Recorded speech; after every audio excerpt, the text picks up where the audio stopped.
ایک بہت خوبصورت سی چیز مجھے پڑھنے کو ملی اور وہ یہ تھی کہ ہمارے خاص کر پرائیویٹ سیکٹر میں بہت سارے لوگ جو ہیں وہ ستائے ہوئے ہوتے ہیں اور وہ اپنے خیالات کا اظہار مختلف پیراؤں میں مختلف کہاوتوں میں کہانیوں میں کرتے ہیں. کسی نے کہا کہ ایک بادشاہ اپنے وزیر سے بہت ناراض ہوا اور بادشاہ نے بڑی ناراضگی کے ساتھ اپنے جتنے بھی وہاں پہ محافظ تھے ان کو حکم دیا کہ بادشاہ کو سزا دینی ہے اور بادشاہ جب بھی کسی کو سزا دیتا تھا تو وہ اپنے پالتو کتوں میں ڈال دیتا اور وہ کتے اس کو چیر پھاڑ ڈالتے اور اس کو ہلاک کر دیتے. بادشاہ کا یہ وزیر کافی سمجھدار تھا, بہت عرصے سے بادشاہ کے ساتھ تھا, لیکن بادشاہ بہت ہی جلد باز قسم کی طبیعت کا تھا. اس نے ایک دم سے اپنا حکم صادر کر دیا کہ وزیر کو کتوں کے آگے ڈال دیا جائے.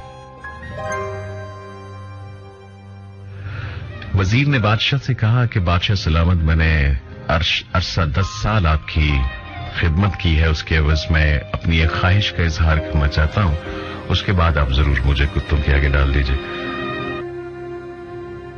بادشاہ نے کہا کہ بتاؤ.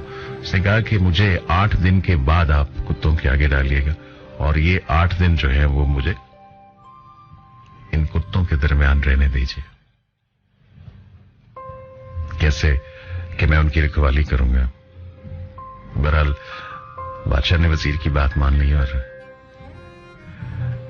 وزیر کتوں کے درمیان ان کو نہلانے, ان کو کھانا کھلانے, ان کو دودھ پلانے, یعنی ان کی سروس میں لگ گیا.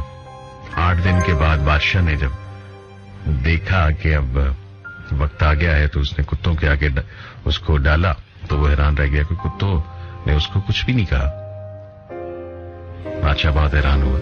وزیر نے کہا کہ بادشاہ سلامت دیکھے, میں نے 8 دن ان کی خدمت کی ہے تو یہ میرے سے اتنے مانوس ہو گئے اور یہ مجھے کوئی نقصان نہیں پہنچا رہے. میں نے آپ کی 10 سال خدمت کی اور آپ ایک دم سے احسان فراموش ہو گئے اور میری ایک چھوٹی سی غلطی پہ مجھے کتوں کے آگے ڈالنے کے لیے بھی میرے در پہ ہو گئے.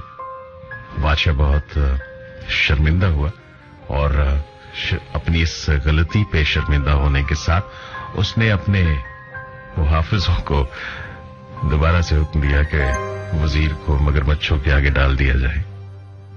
بہرحال وزیر کو مگرمچھوں کے آگے ڈال دیا گیا. اینی ویز اس کہانی کا نتیجہ یہ نکلتا ہے کہ لوگ کہتے ہیں کہ جو مینجمنٹ ہے وہ انسان کو کہیں نہیں بخشتی.